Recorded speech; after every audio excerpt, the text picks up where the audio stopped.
Hello, I'm Kaylee Ray, and I love fashion subcultures.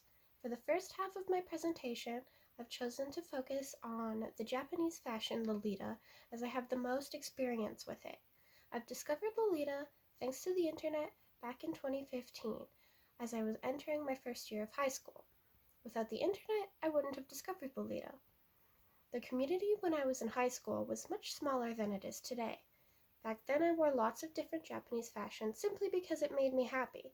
Now I still like to wear those sorts of things for the fun of it, but I have the added reason of enjoying how Lolita allows me to control my sexuality.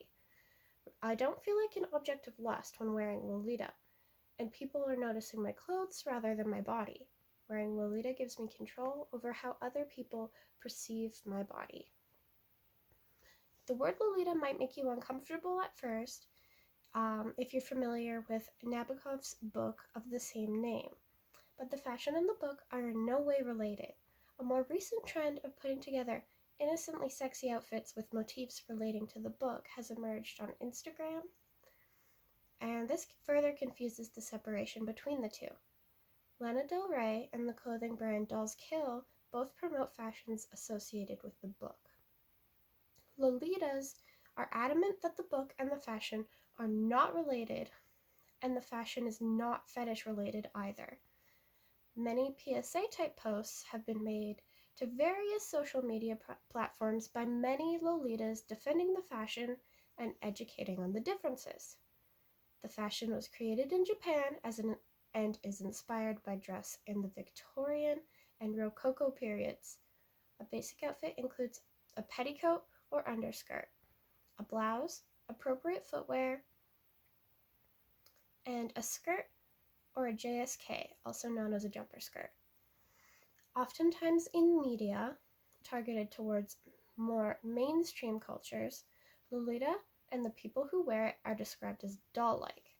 Many Lolitas dislike this comparison, but I find that it's a very good way of quickly describing what sorts of clothing Lolitas wear. The spread of Lolita online has led to the fashion becoming much more accessible to Westerners.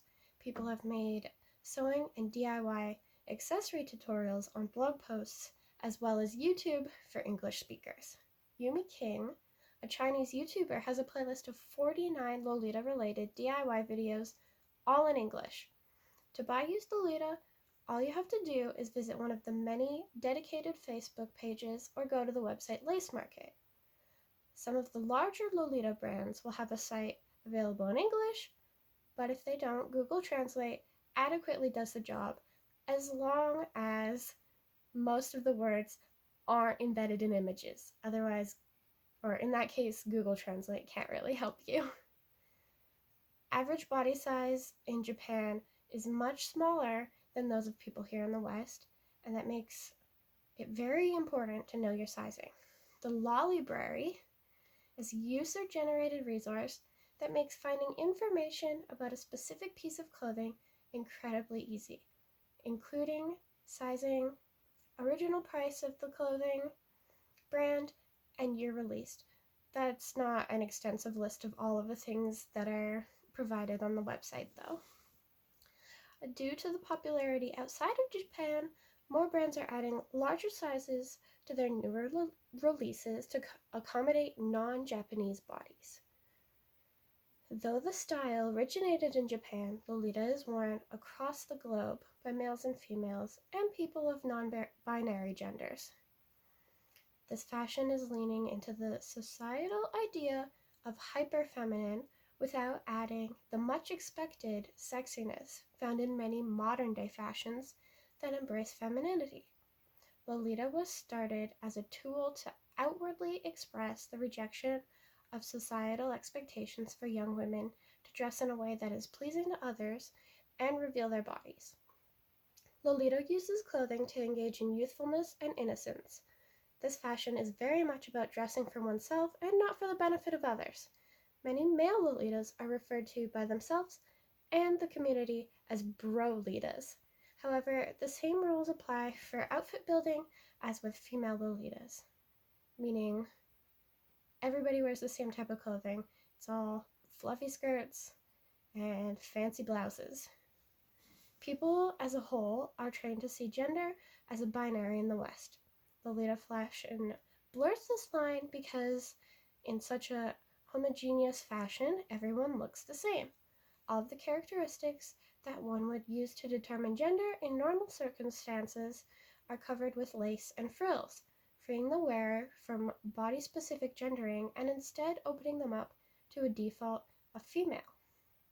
All Lolitas, regardless of gender, adhere to the same silhouette, though the personal significance associated with wearing the fashion may be different for everyone.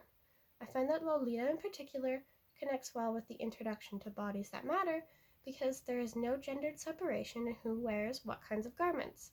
Despite the gender of Lolita, they tend to be perceived as female because of ingrained ideas about how females look and behave. Alright, now we're moving away from Lolita. I'm not going to mention as much about accessibility of clothing because the other fashion subcultures that I'm going to be mentioning are originating in North America, not in Japan or anywhere else in the world. And there's more of a focus of the role that social media plays in the perpetuation of the three following mentioned subcultures.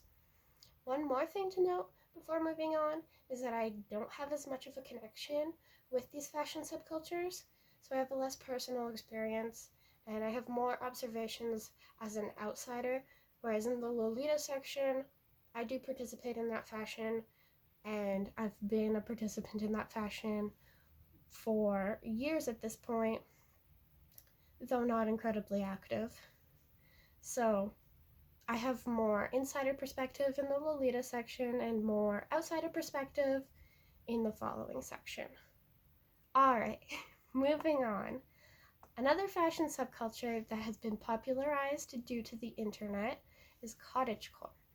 Cottagecore has become increasingly popular during the pandemic and, like Lolita, is a very feminine style.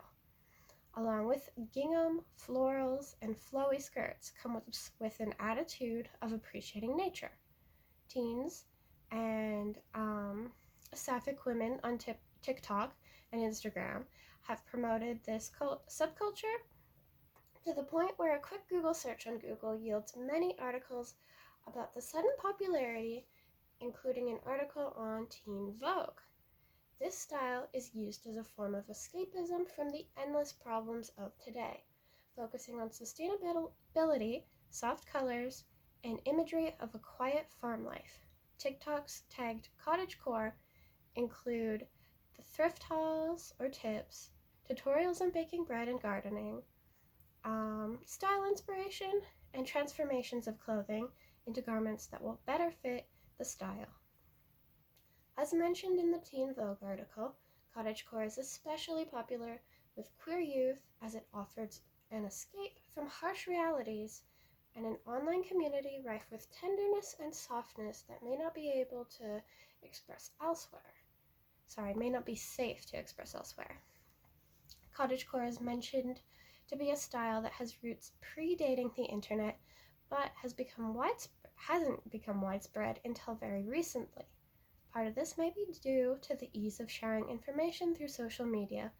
My own personal thought on it, though, is that youth are becoming tired of the constant integration of technology into their lives, and cottagecore is a way of openly expressing discontent with the ever-growing rift between themselves and nature. Perhaps, though, the rapid rise of cottagecore fashion is due to isolation and seeking out the escapist fantasy during the pandemic. Google Trend data does suggest that there could be a correlation between the pandemic and the rise of cottagecore fashion. E-girls can be mentioned as a style with roots in early social media culture. E-girls are basically evolved scene kids with heavy internet presence. You could describe e-girls in other ways, but I do find that evolved scene kid is a alright explanation for it. The E stands for electronic, and the subculture primarily exists online.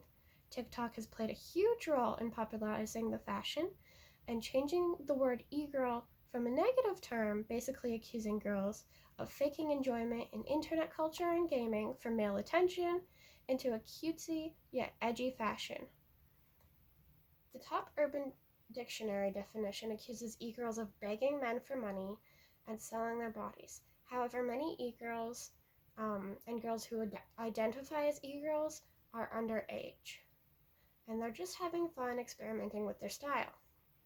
E-girls often wear long-sleeve shirts and pants or skirts, showing less skin than other more mainstream fashions. Yet these girls are still accused of being thoughts and seeking male attention. There was recently a trend of e-girl transformation videos on YouTube and TikTok, leading to more visibility of the style. Google Trends shows that e-girls have not died out, though the term is searched much less than at the height of the popularity of the trend back in the beginning of 2019. Visco girl fashion became popular and then nearly unmentioned all within 2019. The highest point of popularity, according to Google Trends, was in mid-October of that year. Visco fashion was exclusionist of all but small-bodied white girls. Participating in the fashion required much more than just the use of the Instagram-like app of the same name. Requirements included wearing Brandy Melville clothing and using a hydro flask, an expensive water bottle. How did the Visco girl fade into inexistence almost as quickly as she appeared? Though I cannot answer with definitive proof, I do believe that because it was such an internet-based trend without any prior roots like the other discussed fashions, it fell out of favor. Perhaps because Visco girls were treated more like a meme than serious fashion evolving on its own outside of social media. Other fashion subcultures that I've discussed, such as e-girls, have been treated as a meme, but there was still a root in the fashion outside of the meme and internet culture on itself. So I do believe that the outside influences led to the fashion sticking around, whereas Visco girls just kind of appeared as a meme and then disappeared. While social media allows for fashions to become more accessible, the reverse can also be true.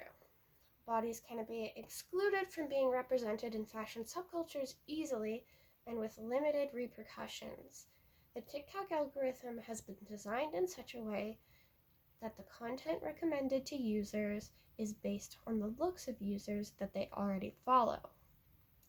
So, in short, if you're already following a bunch of white people, you're only going to be recommended white people, and POC creators are left in the dust. Miss Darcy is a YouTuber who has a series called Black Girl Tries, in which she tries popular styles of makeup and fashion. In one video, in which she does an e-girl transformation, she comments on how the fashion is predominantly white, and she has gotten a comment from a fan saying that they've never seen a black e-girl. Dolls Kill is an alt-fashion clothing retailer that was accused of racism on more than one occasion. In one instance, they were selling a sweatshirt with the slogan, "Goth is white," across the front. Alternative fashion on the internet can perpetuate exclusionist culture.